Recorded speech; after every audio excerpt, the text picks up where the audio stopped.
What is happening in Gaza is televised. It is on all your TV screens to see, with the victims reporting on their destruction in real time. When the history books are written, when all is said and done, no one will be able to say they didn't know. No one will be able to say they didn't know. And something else which is there for all to see is which countries have taken a principled stance, a moral stance, a legal stance, and which have not. Which countries have engaged in good faith with our requests for open discussion on arms transfers and which have not. Which have stepped up to save lives and which sent weapons to destroy lives, which countries tried to salvage international law and which sent the message that the law applies only when politically or economically convenient.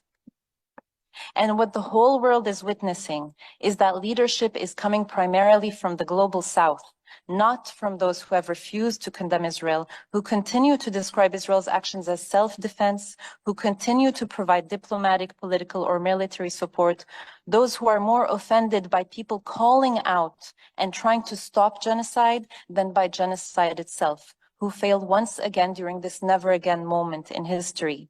Apparently, no crime, no matter how grave, from ethnic cleansing to apartheid to settler colonialism to genocide, is enough for Israel's allies to say stop. When Israel made allegations against UNRWA, the UN humanitarian aid agency providing life-saving aid to the starving population of Gaza, and before investigations into these allegations were even concluded, those states decided to suspend their aid to the whole organization. On the other hand, in decades of findings by UN experts, commissions of inquiry, fact-finding missions, international, Palestinian, and Israeli human rights organizations, that Israel is responsible for war crimes, crimes against humanity, apartheid, and now an unfolding genocide, those states have not engaged in a single re-evaluation of military aid and preferential trade agreements they give to Israel. The double standards are astounding. In the midst of these well-documented crimes by Israel, continuing to send weapons cannot be the result of a lack of knowledge. No, it is a deliberate choice, one made with full knowledge, a deliberate and conscious choice to send arms that will be used against Palestinians and contribute to the suffering of the Palestinian people, even as Israel's massacres continue in full view of the world.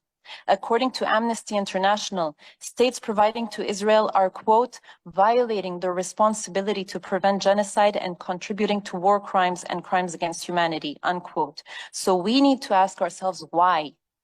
Why are states that otherwise claim to champion international law, to champion the Arms Trade Treaty, willing to put themselves in a situation of criminal liability, of immorality, in a situation where double standards risk irreversibly eroding the credibility of international law and the international system built since the Second World War, in a situation where their reputation in the eyes of millions of people around the world has been severely damaged and is unlikely to ever recover.